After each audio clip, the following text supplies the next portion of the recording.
Hi, I don't know if I'm on yet. I've never done this before, so I'm not quite sure how this works, guys. Help me out. Help me out. Mr. Richie Moongod.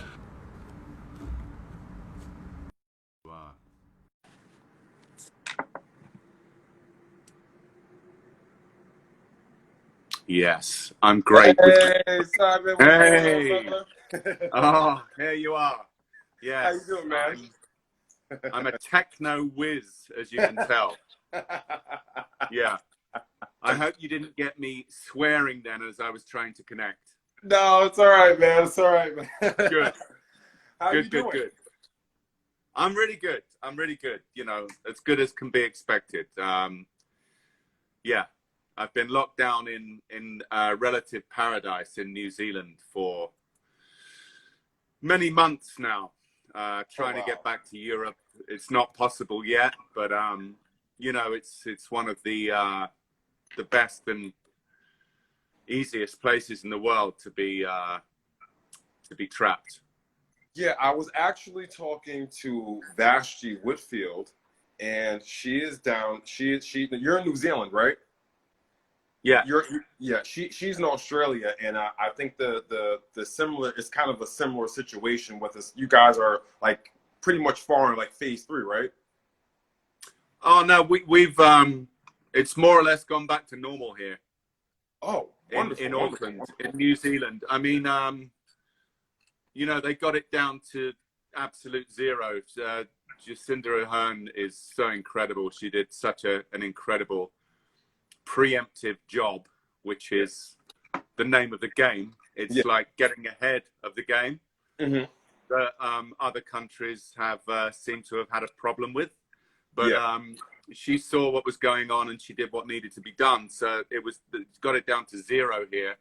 Unfortunately, as borders relax and people are trusted to quarantine, which they don't always do, then you know it starts to bubble again. But Yeah. they've got it. They've got it really. They've nailed it here. They've nailed it. You know. So Well, yeah, well, I'm here in New York City, and things were really bad here. Things were really bad, and then I know.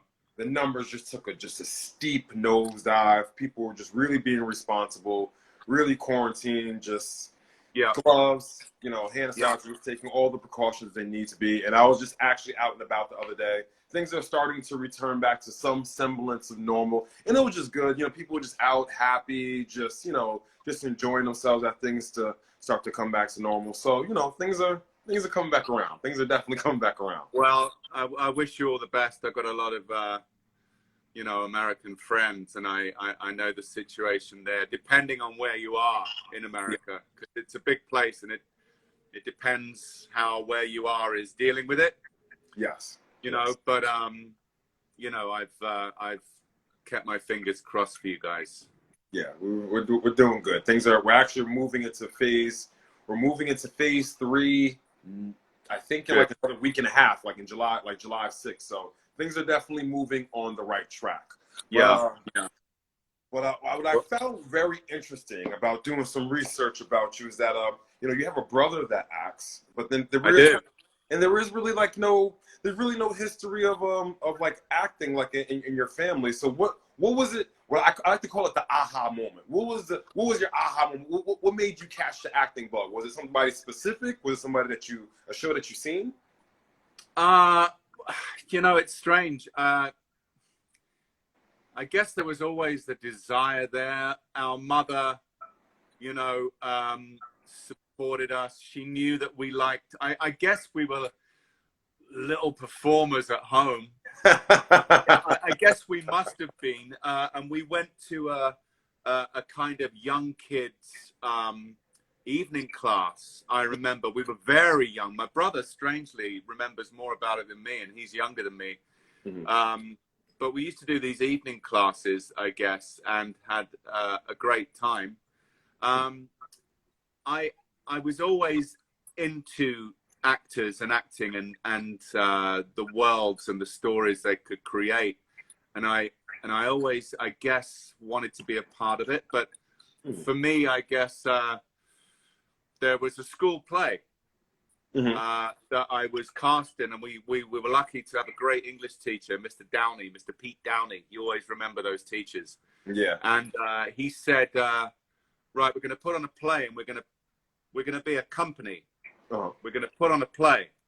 Now, outside of rehearsal, I'm Mr. Downey. Mm-hmm. If you call me Pete out of rehearsal, I'll have you. But in rehearsal, I'm Pete, and I'm your director. And we will rehearse this play. And it was A Man for All Seasons. And he cast me as Cardinal Wolsey, you know, a 60-year-old cardinal statesman. For your first Henry VIII. So I was given this role. And I guess when I started to study old footage of Winston Churchill and see how an old man moved and how he spoke, and I tried to explore as a 13, 14-year-old what gravitas meant. I think then that I and people around me realized that I was taking it quite seriously. Yeah. Yeah. So I think that was the turn, and the buzz of going on stage, and Oh yeah. Oh yeah. you know, the aftermath, and you know, people complimenting you, and you having this rush of adrenaline, like you felt that you'd done something outside of yourself somehow. Yes. It was, I guess I caught the bug then. I mean, that the feeling of performing and people, you know, giving you their thoughts and the compliments after, that's one of the best feelings. I think that's one of the best feelings, you know, being on stage and having, I mean, even though that was your first role, but just speaking and having people hang on to your every word, I think that part is just like, that feeling is just so amazing.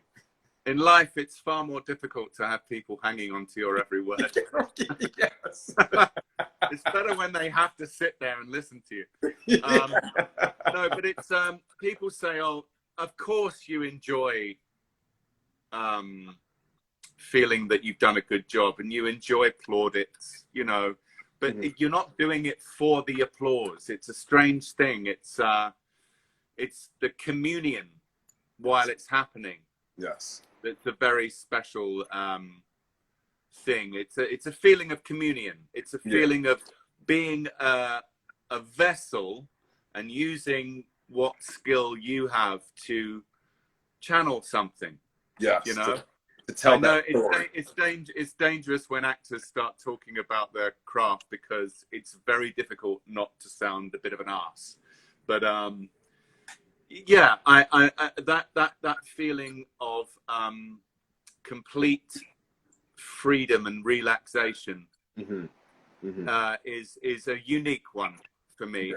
I sometimes thought of the art of acting on stage, especially on stage, Yes. as the ability to be absolutely terrified, but to appear absolutely calm. You know. Yes. And nerves in the early part of my career, nerves used to be come or go. They could like fire you like a rocket, or they could destroy you. But as I got more experienced, I learned to use nerves as petrol. Yes. I agree.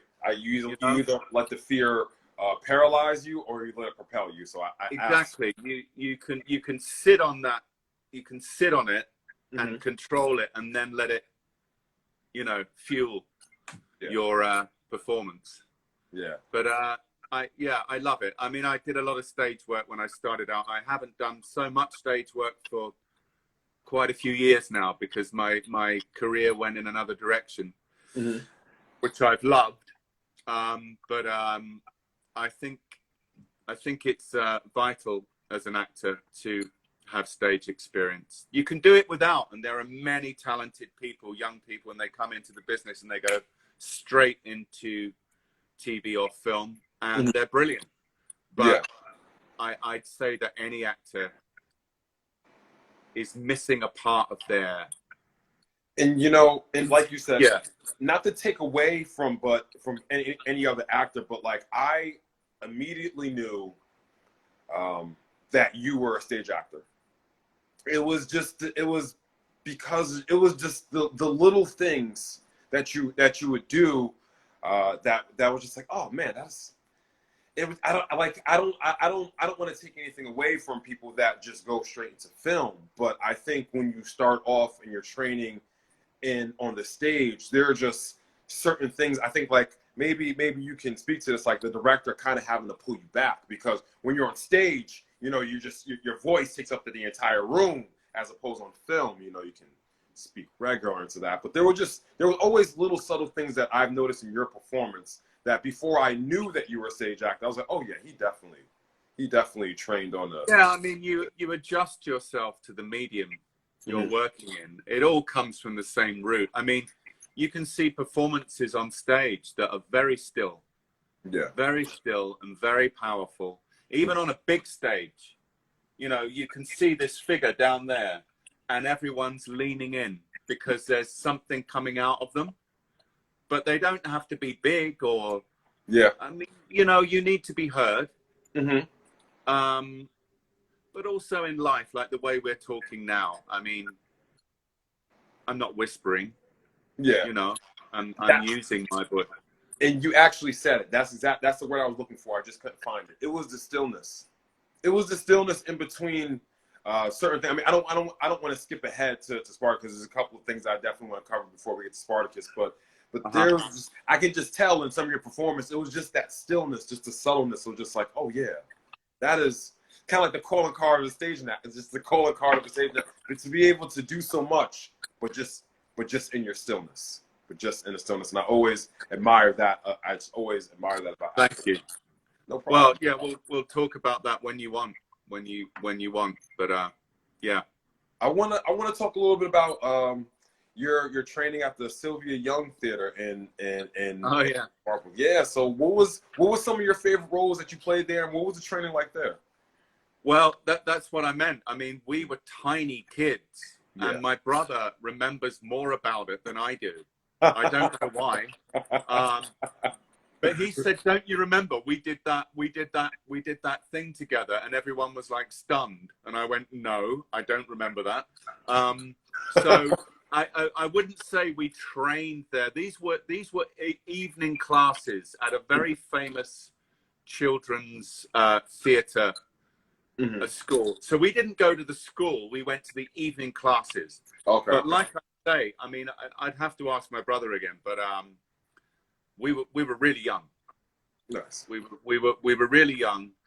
But I think in the family, my mother, you know, we didn't have any acting in the family, but my mama was pretty dramatic. And, she was always encouraging us to do acts for them or take off things we'd seen in films, and you know, they were always very very supportive of that. Nice. We were lucky. We were lucky that we had parents like that, you know. Yeah, I was raised a lot by my grandparents, and I'm very thankful for them. They were very encouraging, especially after they were a bit unsure, but the first time they see me on stage, they were like, "Yeah, this is what you should do. This is this is your thing. This is what you should do." So I've seen that you know if you've done stage, it's almost sometimes inevitable that you're gonna do Shakespeare. So you haven't done Shakespeare in a while. So what are there any role, or you haven't done stage in a while? Are there any specific roles that you would like to do on stage? It's funny with actors, isn't it? I mean, it's a different world now, unless you're working a lot in, you know, the theatre system, which, you know, bless it, it's in such trouble now everywhere. I mean, I can't believe that everything that's happened in the world has actually, like, things that you thought were permanent and forever, like the National Theatre of Great Britain, the Globe Theatre. These places are literally under threat now of collapsing. And I think it will be a tragedy. You can say that it's an elitist thing, but it's not, and it doesn't have to be. And traditionally, theatre wasn't an elitist thing. Theatre was like I say, a communion. It was a place for people from anywhere to go and either be entertained or maybe more than just entertained. You know, Yeah. sometimes You lose yourself. The right play and a great play can change lives. It can change opinions, like like a book can, or you know. Yeah. Sorry, what was your question again? No. Are there any? Are there any roles? roles? Yeah, any roles I mean, that you like to play? Well, of the classical roles, I'm not in a theatre, so I can say it because there's a superstition in Britain that you don't say Macbeth. Yeah, I was gonna say none of us in the theater, so it's okay. It's okay. We're not in a theatre. We're not in a theatre. But I always thought I'd like a crack at that because it's Shakespeare, but because you know, he's not a mindless psychopath. They're human beings who commit terrible acts, and they're destroyed by their own conscience. Yes. And that's very interesting. Yeah. It's more interesting than a psychopath just killing and for no reason, slicing through people to get their way to the top and having no soul. Yeah. Because that can be interesting, but you know, I think it's more interesting to see the effect on a human being, and both him and his wife go mad. Yeah, I was gonna say there's more balance. There's reason. There's such give and pull with Macbeth. It's just so I definitely. But they're so demanding, those roles, especially if you've been away for a while, and it's really like it's a massive workout. I mean, you know, filming, depending on what you're doing, can be grueling, the conditions, whatever. But I wouldn't say anything compares to 8 shows a week. Yeah. Of a weighty show. I mean, you have to be fit. You have to have a whole other, you know, vocally as far as anything else, because it's happened to me not many times, but I got close, and it fills you with fear when you feel during a tour or a run of a play, your voice starts to go, because it is your instrument. Yes, it's why I can't bear, although there are people who do it very well, I don't understand people who would rather watch dubbed films than sub. You know, if I'm going to watch a French film, I don't speak French, but I want to hear Gerard Depardieu. I don't want to hear an English guy doing his voice or an American guy, just so I don't have to read subtitles, because the voice is part of the performance. Exactly. Yes. You know, I've seen myself with fantastic, you know, actors doing my voice from Italy or France, and you know, they do a great job, but it's not me. It's not, and it's not my performance. Yeah, because the voice, the voice, the change, the subtle things in your voice, they definitely shape your performance and how your words affect the other act. Yeah, absolutely. Yeah, you know, I never thought about it like that, but I felt the same way. I never liked, if I'm gonna watch, like if I'm gonna watch, and I'm a big kung fu fan, like I'm gonna watch it and I'll read the subtitles, because, like you said, the language, it gets you, the way the inflections on the voice, it gets you. Even though I can't understand. You guys don't like it. You guys don't like subtitles for some reason. The Italians don't like subtitles. They dub everything. And I made a film. I've worked with a lot of Italians, actually, and I love them. I love Italy, and I've loved my experiences of working. Wonderful director Lorenzo Sportiello did a dystopian sci-fi with him called Index Zero a few years back. Ran into legal problems, so it could only play in festivals, unfortunately. But we'll see what the future holds. But we made that in English. But he said, of course, when we show it in Italy, they dub it. They dub it, Simon. They dub it. And I said, why do you dub everything? He said, because they're not gonna.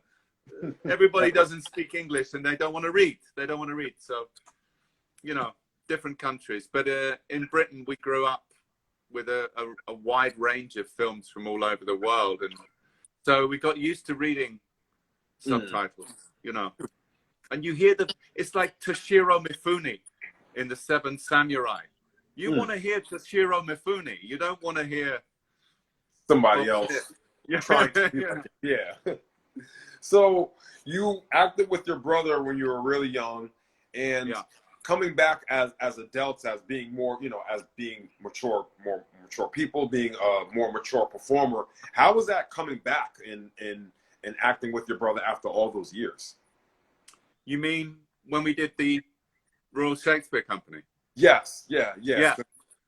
Well, that was great because we started out acting in plays in Brighton in the early 90s, and then we both got agents. We were doing kind of Shakespeare in the Park and you know, pub theatre, and then we got agents, and then years later he had auditioned for the RSC, and he got the role as one of the Antipholus brothers in Comedy of Errors. Yeah. And so naturally, when they knew he had a brother who was an actor, they auditioned me. Thankfully, I got the role, and that was a great experience. That was like that tour was so amazing because the style of the play was almost like Shakespeare crossed with Buster Keaton. Oh. It was a slapstick, crazy, physical theatre version of Comedy of Errors, which people loved. And then at the RSC, in the Courtyard Theatre, we did Twelfth Night. Yes, we did. Yes, Twelfth Night. Yeah, which was wonderful. It was a wonderful experience. That's wonderful. It was great to work. It was great to work together again, and we haven't done it since. But it would be lovely to do some filming together. I think that would be. I was gonna say. I was gonna. My next question. I was like, is there maybe possibly any chance the Merrells brothers hook back up on film? Well, you know, we're here. Yeah. So you know, there's if anyone's interested in casting brothers. I mean, we don't even have to play brothers, but you know, we have certain similarities. It's unavoidable. Yeah. You know. So certain timbre. I see that you were in you were in Family Affairs, a soap opera. So I mean, to think about going classical Shakespeare to doing a soap opera. I mean, that must have been that's a pretty far stretch. I did a lot of interesting TV in Britain. If the thing was with the TV I did, you know, you always learn on stuff, but I always thought of myself as a theatre actor, and I never fully felt at home for years on a TV set. I was almost threatened by the technical aspect of it, and the machines, the cameras, and they didn't feel like friends, which is it's not the right feeling that you should have. Yeah. I don't feel like that now, and I haven't for years, but for a long time I thought, but I've got to keep doing it, and I've got to worry about if I move there because I moved there in the last take, or you know, and all of those are requirements that you have to meet because film is a director's medium as opposed to the stage where it's an actor's medium. You know, you can put on your best performance, but maybe the camera angle wasn't right, or the light wasn't in the right area. And it's out of your hands, the edit and all of that. But you know, so I did those jobs, Family Affairs. I'd be happy if my part in that kind of disappeared and was never seen by anybody. I don't think I was very good. I did some other stuff on TV that I wasn't too bad in. Like at the time, I felt I was terrible, but then years later, you see stuff and it's not that bad. Yeah. But there was nothing that made my, you know, where I was really, really, really proud. When So it did was only after quite a few years, and just before Spartacus, I did a horror film Mhm. with Simon Pearce, who's a very young British. Well, he's not very. He looks very young, but he's very experienced and brilliant. So I did a horror film with him, and it was was that when you straight. It was was called that? Judas Ghost. Hmm. Judas Ghost. So would you say around that time that's when you started to like I started to feel that a film set and a TV set was my arena as well, that it could be, and then it exploded for me with Spartacus, like getting that, and my experience on that job just gave me an absolute joy of what can be possible with a camera and a close up, and what you can convey just and by thinking. It's very interesting that you bring that up, because so many of those camera angles in that just really just told the story in such a different way. Like, and I think I remember you spoke about this at Spartacon a couple of years ago, but there was a lot of times where where you weren't breaking the fourth wall, but the way that they panned the camera up, they just panned it where you were just looking directly into the camera and you broke the fourth wall. And that was so effective, because as an audience, we've been watching Spartacus for all these seasons. And then for you to come on the screen, like break the fourth wall, is just like, oh man, like this is, he's not like any other Roman general that Spartacus has faced. And what I really loved is the first episode. I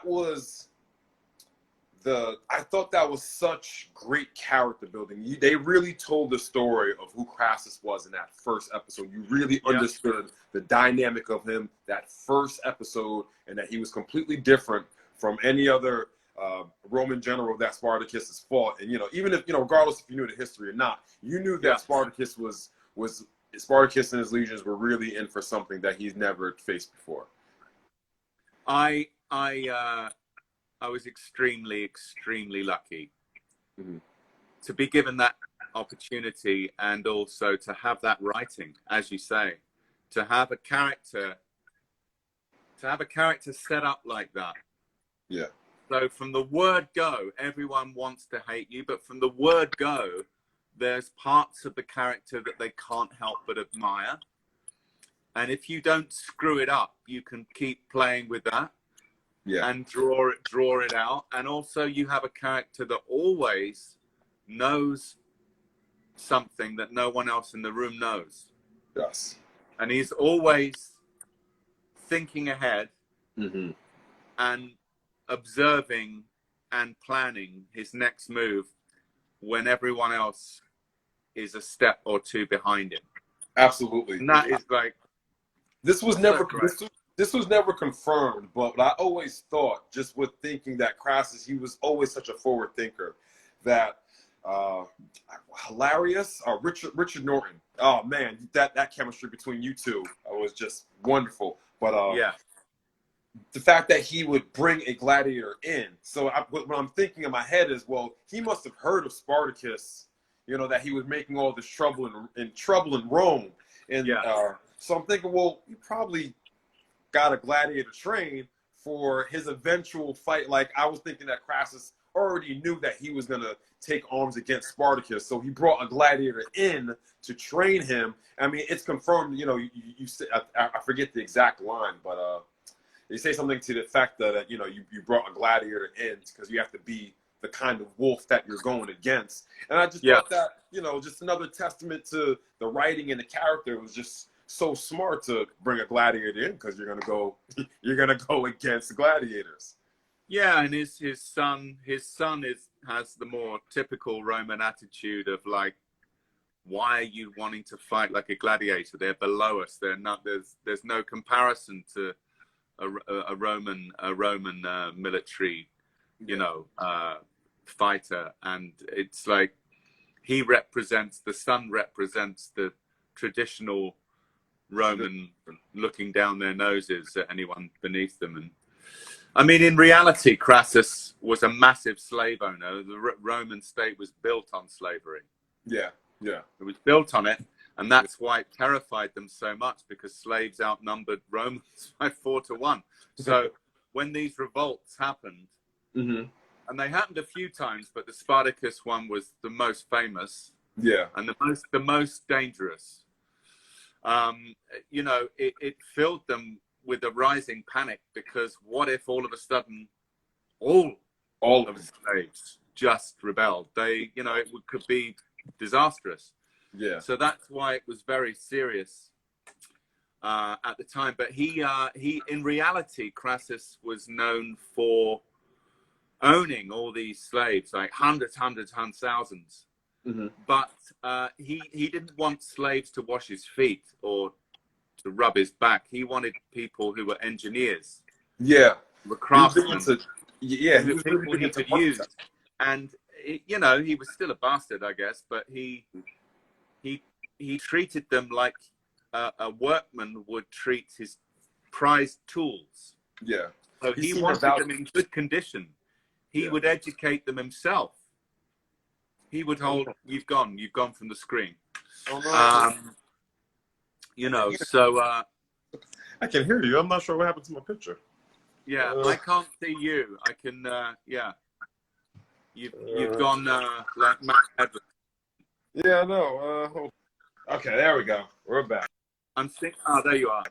I was just thinking, I've been neglecting people commenting here, because this is the first time I've done this Instagram. So you know what? You're right. I've been so in tune with this conversation. I've kind of been. Well, thank you to everybody that's watching. We really. Yeah, thank you, everyone. Yes, we really appreciate this. You know, I put this in a post. It's not hyperbole. Like, really, your performance just really stuck out to me in so many ways. I had seen you prior to Spartacus, but you know, Spartacus, you know, that role was so prominent. It was just like, wow, like that really, it really drew me to you. What was one of your favorite scenes, and that for you personally that you acted in, and what was another favorite scene that you've seen two other actors act in Spartacus? Oh God, you know, yeah. I mean, there were so many. I always went to work with excitement and butterflies in my stomach, because I was just so excited and I loved playing the role. Also, I was so ready. I mean, you know, I arrived basically before the job. I'd never really been to a gym before. You know, I wasn't in any kind of shape, but they liked my audition. And I loved the script, the scenes they sent me. They sent the scene they sent most people, I think, to audition with. They sent the scene between Crassus and Spartacus on the hill. Oh, yeah. Before the final battle. So, which actually happened. Well, I did some research, and that historically happened. It says in the research. I don't think they never met. They never met. Oh, okay. Maybe it was maybe I should do a little deep, but yeah, okay, nice. You know, but pretty much the final battle, actually, when there are a couple of accounts of Spartacus charging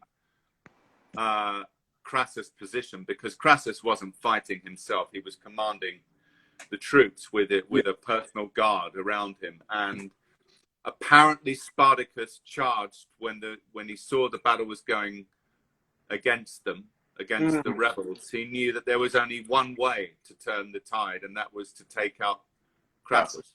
Yeah. So he charged him, and he took down, as in the show, he took down a centurion or two before he went under a hail of spears and swords. But his body was never found. So, you know, that adds to the legend. Gosh, did that add to the legend so much? The fact that his body was never found. But so I arrived in New Zealand, and the next day, I think I started boot camp, which was still to this day the most extreme Very intense. physical experience, physical, mental, spiritual, anything you want to call it, because I was in this whole new world with everyone in the gym now, and most of them had done previous seasons, so they were still in a kind of pretty damn good shape.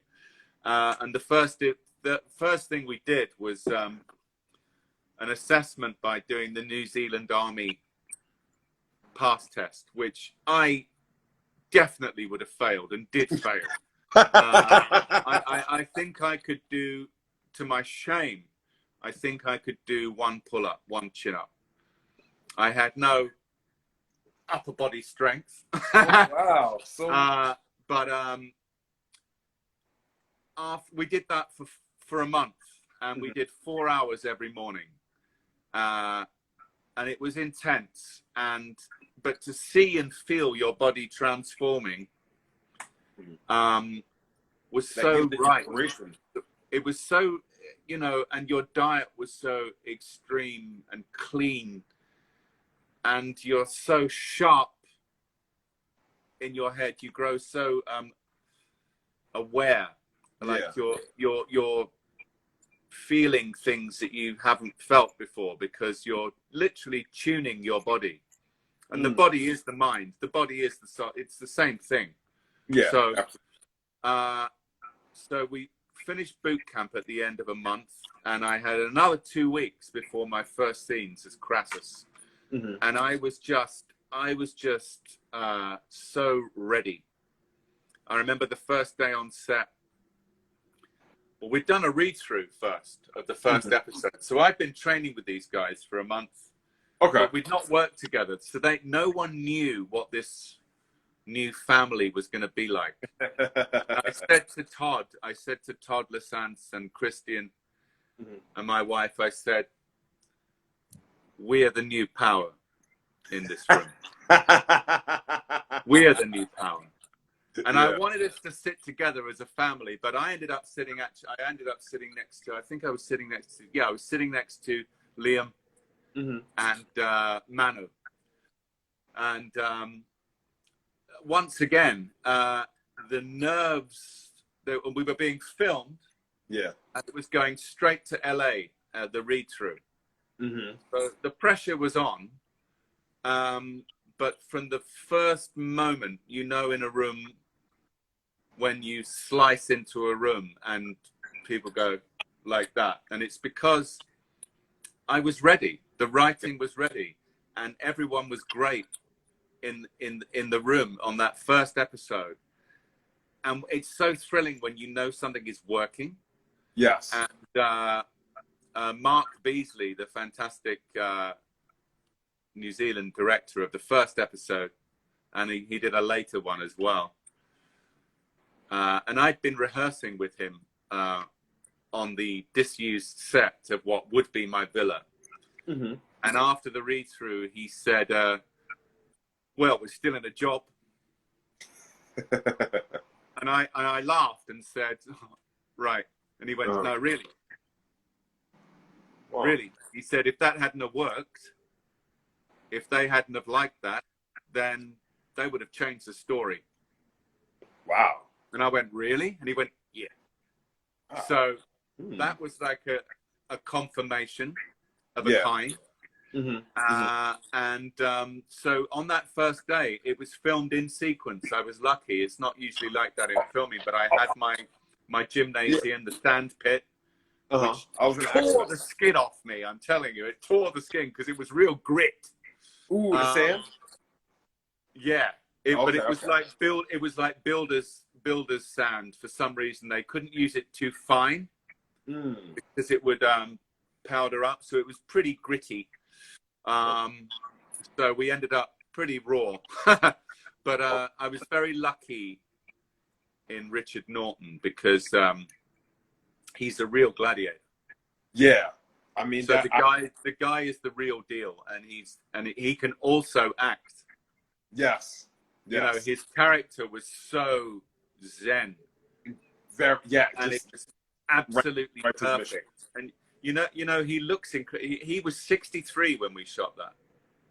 That was that was 6 years, 6 years ago, six, eight, 7, 8 years ago. 8 years ago. Ooh. Yeah. But Wow. he, so I had a real gladiator to fight with. And he was just fantastic. And I trained so hard to be ready. And on that first day, the producers were there behind the monitor, looking at the monitor, and but I didn't feel any. I can remember I didn't feel any worry. I just felt very happy. In the moment. I mean, it was very much in the moment. It was very much. It was. I mean, just even the physical fight told you all that you needed to know about Crassus, from drawing him in to making you think that you made a mistake, to grabbing a sword, like call it the Crassus move, just grabbing a sword and that just even physically letting you know like how he thinks and how he's always thinking further ahead. I really what a gift to be given that episode, and to say I'm going to free you, to say to my son, if he kills me, give him all this money and free him. Yes. And you said one of my favorite lines in the entire show. A true man's enemy is doubt. A man's true enemy is doubt. And I will forever. That's like kind of one of those things I hold in like just back pocket for my life. Just like, and it's very true. It really is. It really. If anyone asks me to sign any pictures, I always write that. Nice. I always enjoyed the scenes with you and Corey. There was such an interesting dynamic with that relationship, and like she kind of, they showed it with such a great writing that you loved your wife, but Corey was the woman that really gave you peace. She was the one that really allowed you to be. I was lucky. Again, I was lucky because I was given a love story. Yes. I wasn't involved in endless orgies, and I know how that's going to sound. People are going to say, "Oh, come on, surely you love that." But to be honest, that is the Crassus character. I really felt for the guys because those scenes look amazing. They're sexy, they're beautiful, but to film them is grueling. Terribly awkward. It can go on for days, and it's not what people think it is. And to have in contrast our intimate scenes, our love scenes were meant to be between two people who weren't just going at it, they loved each other. Loved each other, yes. So that fed into the performance, and it's a very sensitive thing, and I think it's always harder for women in that position. Yeah. So, I was nervous as well because I'd never done anything like that. But you try to be respectful and check everything, because all we wanted it to do was to look real. Yeah, yeah. Of course, it's not real.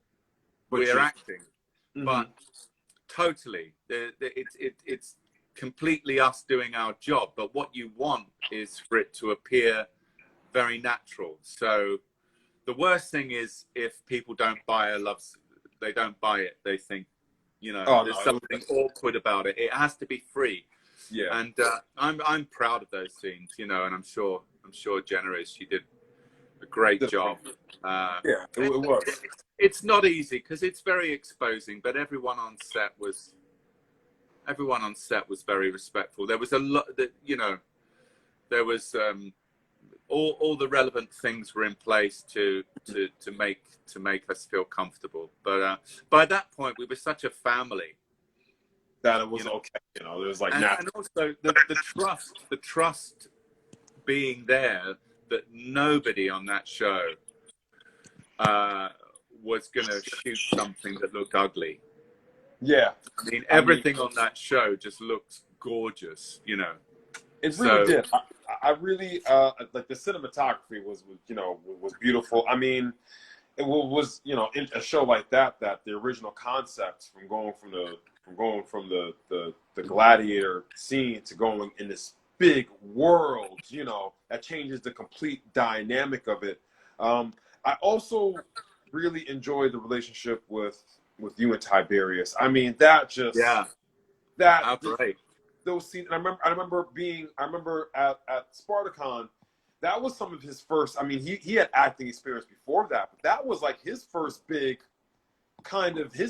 first role, and he pulled those performances off. Just He nailed it, man. I yeah. I was so proud of him because, you know, he's a great guy. I don't want to say kid, he's a man, but and he was a young man then, you know.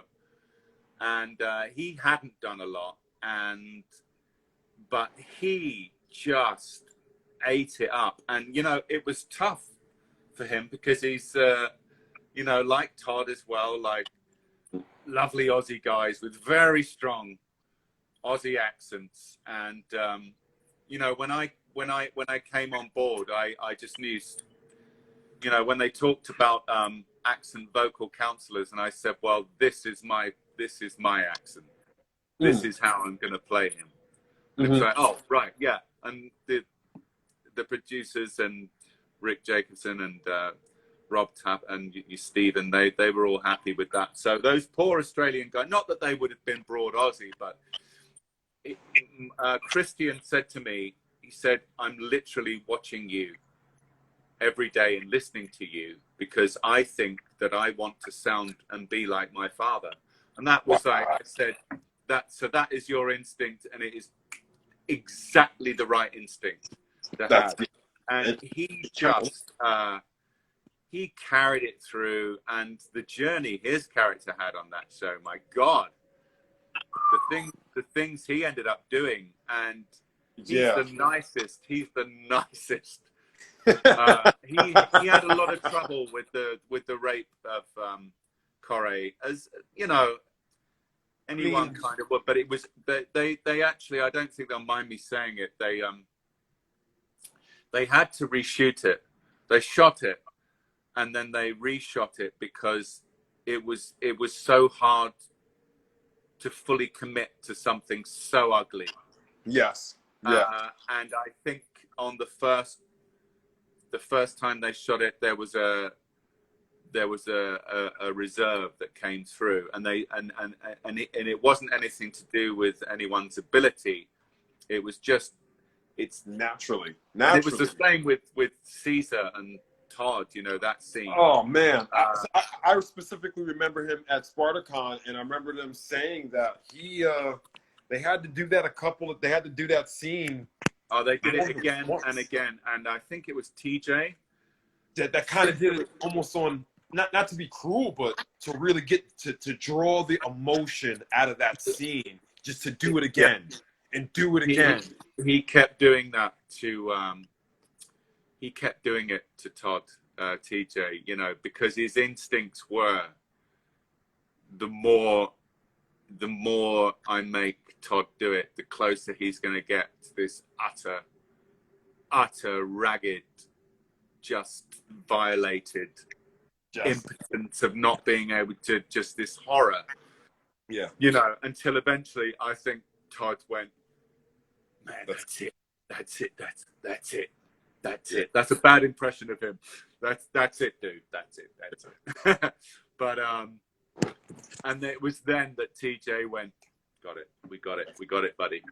So I mean, you know, and that's the other thing, I'm proud of what I did on the show, and I loved it. But I was extremely lucky having such good guys to work with, because we had our little unit. I did until the last couple of episodes. My important scenes were with those two, really. And you say a scene, the scene. I do remember. I really wanted to prepare for it and get it right. Was when they bring my son's body to me. Oh man! Woo. And I'm pretty sure that was Rick Jacob. Yeah, Rick directed that one. And I had this feeling, because in the script, it's like scene begins, I'm looking at my dead son, and immediately I say, why did you do, I can't remember the line, but you bring me this, you did this. And I said, can we start? I don't want to say anything. I just want to touch his face, and I want to feel that emotion, and then I want to come up and control myself somehow, because that's and then exactly what play the practice is. line. And so it was just a little change for me, but it meant that we weren't starting the scene straight away on the dialogue. Yeah. I was happy with the way that came out. That's a very Crassus thing that's the thing I feel like Crassus would do, because naturally he'd want to be enraged, and probably inside he's probably screaming his head off, but he has to keep the Like Senator Metellus. Is it Senator Metellus? Yes. Played by fantastic Colin. He was great as well. He's great. I mean, they're such good actors, because if you're not working with good actors, you can't be good, And you're only as good as your dance partner. You're only as good as your dance partner. Yep. And you have to be given power as well. You can't keep grabbing it. Mm. It has to be given to you. And everyone did. Everyone gave me that status, so I didn't have to push it. Mm. I Spartacus, that show, it always holds a close spot to my heart, because I went to theater school. I trained in New York City. I went to the American Musical and Dramatic Academy. And after college, I had to go back. I didn't really save my money properly, so I had to go back home. And I'm seeing my friends in commercials. Some of my friends got on Broadway, and they're just out there just doing it. And I'm just, I'm in Westchester. That's about. Oh, you've frozen, buddy. Oh, you're back. Okay. Yeah. Oh, no, we're back. All right, cool. You're back. So yeah, I'm back in Westchester, and I'm a bit down. I'm seeing all my friends are in commercials or on TV, and I'm just like, I was training with them. This is what I should be doing. And I'm just flipping through the channels one day, and I see Spartacus, and I was immediately drawn to the physicality of it. I just really love the acting and all of it. And that show started to encourage me, like, you know what? I went to school for this. I trained on the stage. We did a lot of stage combat. I actually know how to handle a sword. I actually know how to do this. And then just watching that show was just like, yeah, I gotta go back out there and do this and start auditioning. And that show really gave me the confidence back as an actor, as a performer, to just really go back out there, to start hitting the pavement and really and start my acting career back over. And I'm always grateful for that show. I'm always grateful for that show, because all of you just gave me so much inspiration, and the performances, the stories were so powerful and so dynamic. It wasn't just, because some people can see Spartacus and they can, it's blood, it's sex, and it's just like, no. I don't think they've seen it. I think they've seen certain scenes. Yeah, trailers. Most people go, "Oh, you're in the soft porn show with lots of violence," and it's like, you can't have watched it, because if it was just that, it wouldn't have had the impact it had on people. Yeah, it's a love story. And it wouldn't have lasted in the way it's lasted, and it wouldn't have all of this affection. Yes, it wouldn't have all of this affection and feeling for it, and it is a special thing. It's a special. And what you said it gave to you, if it doesn't sound funny, it gave that to me, being in it. That I felt that it had given that to me. It certainly, I mean, I was trusted with a lead antagonist role in a series that had already been very successful and was very loved. Yeah.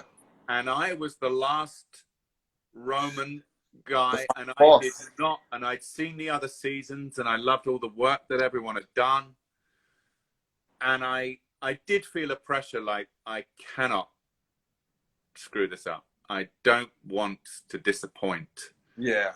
So I did feel that pressure, but you know, that show has not stopped giving to me really, because, you know, you come and go in your life and career. Mm-hmm. You wax and wane. You do different jobs of different styles, but that show always will be with me in my core of saying, it's all right. You can, if you can do it, you can do it. Yeah. You know, That's you know. That's great. So I know. I'll always be grateful to Stephen DeKnight, and that whole experience definitely changed my life and career. I always thought there was such a big missed opportunity with not going. We all thought it kind of seemed like it was going that way with kind of the spin off into Crassus and to go into the story of Crassus, Pompey, and Julius Caesar. You know, in the building of like the Roman Republic. I always just thought that was. I always thought that was, you know, and I don't know the background. I don't know the background of it or whatever, but I always thought that was such a big missed opportunity because it was such a great story to tell. I think there was a reason with Stephen. I think you'd have to ask him, but I think at one point, I think it was a possibility. Mm-hmm. But something, I'm not quite sure what it was. I'm not quite sure what happened. But after whatever happened, Steve, it wasn't a possibility anymore. And you know, it was his baby, his creation, really. And he was hands up. He named all of his influences and the things that maybe kicked off stylistically. You know, people talk about 300, and there was the fantastic series that I loved, Rome, which preceded it and which was great. But the way Spartacus changed from the first season on and grew and developed, totally went on its own path. Absolutely. Absolutely. I swear to God, it changed the landscape of what could be done. Yes, absolutely. Because like you said, like from the first season and where it grew, you know, you watch that first season from, I think it's 13 episodes in the first season, from episode 1 to the last episode, from the way they shoot it to the writing to the fighting to the actors, everything is on such another level. Man, such skill.